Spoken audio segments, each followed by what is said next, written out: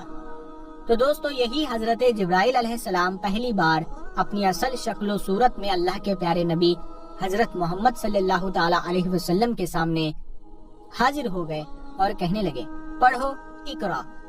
یہ سن کر آپ صلی اللہ تعالی علیہ وسلم نے فرمایا کہ مجھے پڑھنا نہیں آتا۔ حضرت جبرائیل نے دوبارہ کہا، پڑھو اقرا۔ آپ صلی اللہ تعالی علیہ وسلم نے پھر کہا کہ مجھے پڑھنا نہیں آتا۔ حضرت جبرائیل علیہ السلام نے تیسری مرتبہ کہا، پڑھو اقرا۔ تو آپ نے پھر کہا کہ مجھے پڑھنا نہیں آتا۔ اس کے بعد حضرت جبرائیل علیہ السلام نے اللہ کے پیارے نبی حضرت محمد مصطفیٰ صلی اللہ تعالی علیہ وسلم کو اپنے سینے سے لگایا، اور سینے سے اس طرح سے لگایا کہ حضرت جبرائیل علیہ السلام نے حضور پاک صلی اللہ تعالی علیہ وسلم کی بغل میں اپنے دونوں ہاتھ ڈالے، یعنی کہ اللہ کے نبی کے دونوں ہاتھ باہر کی طرف کر دیے، اور پھر جبرائیل نے پیارے نبی کو اپنے سینے سے لگایا اور پھر زور سے دبا دیا، یعنی کہ بہت زور سے دبا دیا۔ حدیث شریف میں آتا ہے کہ اللہ کے پیارے نبی حضرت محمد صلی اللہ تعالی علیہ وسلم نے فرمایا کہ اس وقت حضرت جبرائیل نے مجھے اتنی زور سے دبایا تھا کہ قریب تھا کہ میری جان نکل جاتی، مگر جبرائیل نے مجھے زور سے دبا کر چھوڑ دیا اور پھر فرمایا کہ پڑھو اپنے رب کے نام کے ساتھ جس نے آپ کو اور تمام دنیا کو پیدا فرمایا ہے، پیدا کیا ہے انسان کو زمین و خون کے جمے ہوئے ایک لوتھڑے سے۔ پڑھو، حال یہ ہے کہ تمہارا رب بڑا ہی رحم کرنے والا ہے۔ پھر اللہ کے پیارے نبی حضرت محمد صلی اللہ تعالی علیہ وسلم پڑھنے لگے، اور پھر آپ بہت گھبرائے ہوئے غار ہرا کی پہاڑی سے اتر گئے اور اپنے گھر آ گئے، یعنی کہ وہ واقعہ ہونے کے بعد میں اللہ کے پیارے نبی حضرت محمد صلی اللہ تعالی علیہ وسلم گھبرائے ہوئے اپنے گھر تشریف لائے۔ اس وقت آپ کا بدن کانپ رہا تھا، جس طرح سے انسان کا بدن سبھی سردی میں کانپتا ہے، یعنی کہ اس وقت آپ بہت ہی زیادہ خوف کی حالت میں آ گئے تھے۔ آپ صلی اللہ تعالی علیہ وسلم بہت ہی زیادہ گھبرائے ہوئے اپنے گھر آئے، اور آپ نے اپنی بیوی حضرت ختیجہ رضی اللہ تعالی عنہا سے فرمائے، چادر لاؤ اور مجھ کو چادر اڑا دو۔ حضرت ختیجہ چادر لے کر آئی اور پھر آپ وہ چادر اوڑھ کر سو گئے۔ اس کے کچھ دیر بعد میں آپ صلی اللہ تعالی علیہ وسلم کے اوپر سے خوف کے اثرات کم ہوئے، تو آپ نے اپنی بیوی حضرت ختیجہ رضی اللہ تعالی عنہا کو یہ سارا واقعہ بیان کیا، یعنی کہ غار ہرا کی پہاڑی پر جو بھی آپ کے ساتھ میں ہوا تھا وہ سارا واقعہ آپ نے حضرت ختیجہ کے سامنے بیان کر دیا۔ تو یہ واقعہ سن کر حضرت ختیجہ نے فرمایا کہ آپ کے اوپر یہ کوئی شیطانی کام نہیں ہو سکتا ہے، کیونکہ آپ نے تو ہمیشہ غریبوں کی مدد کی ہے، آپ نے تو ہمیشہ بیواؤں کو سہارا دیا ہے، آپ تو ہمیشہ یتیموں کے سہارے بنے ہو، آپ نے ہمیشہ بے سہارا لوگوں کی مدد کی ہے، اسی لیے آپ کے ساتھ میں اللہ تعالیٰ کچھ کبھی غلط نہیں ہونے دے سکتا، آپ کو اللہ کبھی اس طرح سے ضائع اور برباد نہیں کرے گا۔ دوستو، اس کے بعد میں حضرت ختیجہ اللہ کے پیارے نبی حضرت محمد صلی اللہ تعالی علیہ وسلم کو ساتھ میں لے کر اپنے چچا زاد بھائی حضرت براق ابن نوفل کے پاس پہنچی، جو کہ اس وقت یہودیوں کے ایک بہت بڑے عالم ہوا کرتے تھے۔ یہ اصل میں پہلے مشرک تھے، یعنی کہ بت پرست تھے، لیکن یہ بہت ہی زیادہ تعلیم یافتہ تھے، اسی لیے بعد میں انہوں نے عیسائی دھرم کو قبول کر لیا تھا۔ پھر انہوں نے تورات اور انجیل کو حفظ بھی کر لیا تھا، یعنی کہ یہ اس وقت تورات کے بہت بڑے عالم تھے، اسی لیے حضرت ختیجہ اللہ کے پیارے نبی حضرت محمد صلی اللہ تعالی علیہ وسلم کو ساتھ میں لے کر اپنے انہی چچا زاد بھائی کے پاس پہنچی اور جا کر سارا واقعہ بیان کر دیا۔ حضرت براق ابن نوفل کے اس وقت اپنے بڑھاپے کی وجہ سے بینائی چلی گئی تھی، یعنی کہ اس وقت وہ دیکھ نہیں پا رہے تھے۔ جب انہوں نے اللہ کے نبی حضرت محمد صلی اللہ تعالی علیہ وسلم کی حالت سنی تو پوچھنے لگے کہ آپ کو کیا ہوا؟ تو آپ صلی اللہ تعالی علیہ وسلم نے فرمایا کہ میں غار حرا کی پہاڑی پر اللہ کی عبادت میں مشغول تھا، اتنے میں میرے پاس میں اس طرح سے ایک بہت بڑا شخص اچانک میرے سامنے آ گیا اور پھر وہ کہنے لگا کہ پڑھو۔ جب میں نے نہیں پڑھا تو اس نے پھر اپنے سینے سے لگا کر مجھ کو بہت زور سے دبایا، پھر میں نے پڑھنا شروع کر دیا۔ اب دوستو، جیسا کہ ہم نے آپ کو پہلے بتایا کہ حضرت براق ابن نوفل اس وقت کی تورات اور انجیل کے ایک بہت بڑے عالم تھے، اسی لیے وہ اللہ کے آخری نبی کے آنے کی تمام نشانیوں کے بارے میں اچھی طرح سے جانتے تھے۔ اسی لیے وہ یہ سن کر کہنے لگے کہ اللہ کی قسم، جو بھی آپ کے پاس آیا تھا وہ وہی اللہ کا فرشتہ تھا جو حضرت موسیٰ اور حضرت عیسیٰ علیہ السلام پر نازل ہوتا تھا، یعنی کہ جو فرشتہ حضرت موسیٰ اور عیسیٰ کے پاس میں آتا تھا وہی فرشتہ آپ کے پاس میں آیا تھا۔ اور ان قریب ہے کہ اب آپ کی قوم آپ کو آپ کے علاقے سے، آپ کو اپنے شہر سے باہر نکال دے گی، کیونکہ آج تک جس نے بھی حق کا علم بلند کیا ہے، جتنے بھی آج تک نبی اس دنیا میں آئے ہیں، ان سب کو اسی طرح سے سزا دی گئی ہے، کیونکہ حضرت براق ابن نوفل تورات اور انجیل کے بہت بڑے عالم تھے، اسی لیے وہ اللہ کے آخری نبی کے آنے کی تمام نشانیوں سے اچھی طرح سے واقف تھے، اسی لیے انہوں نے یہ ساری باتیں آپ کو بتا دی۔ اور انہوں نے اس سے پہلے حضرت ختیجہ سے بھی یہ سن چکے تھے کہ وہ پیغمبر حضرت محمد صلی اللہ تعالی علیہ وسلم سے نکاح بھی اسی لیے کیا کہ آپ سچے ہیں، آپ امانت دار ہیں۔ یہ ساری باتیں بتا کر پھر حضرت براق ابن نوفل فرمانے لگے، اگر میں اس وقت تک زندہ رہا تو میں تمہاری ضرور مدد کروں گا۔ اس کے بعد میں یہ سن کر وہیں پر حضرت ختیجہ نے آپ کا پہلا کلمہ پڑھ لیا، یعنی کہ حضرت ختیجہ پہلی عورت تھی جو آپ پر ایمان لے آئی، اور دوسرے یہ حضرت براق ابن نوفل تھے جس نے آپ صلی اللہ تعالی علیہ وسلم کی تصدیق کی، یعنی کہ آپ کے بارے میں بتایا، یعنی کہ دوسرا کلمہ انہوں نے پڑھا۔ آگے کا واقعہ انشاءاللہ بہت ہی جلد اپلوڈ ہوگا، تو اس ویڈیو کو بنانے میں بہت محنت لگی ہے، تو آپ لوگ اس محنت کے لیے ایک لائک ضرور کریں اور اسے اپنے دوستوں میں 12 ربیع الاول سے پہلے شیئر ضرور کریں۔ اگر آپ نے یہاں تک ویڈیو دیکھا ہے تو آپ لوگوں کا بہت بہت شکریہ۔ ہم ملتے ہیں آپ کو ایک نئی ویڈیو کے ساتھ، تب تک کے لیے السلام علیکم۔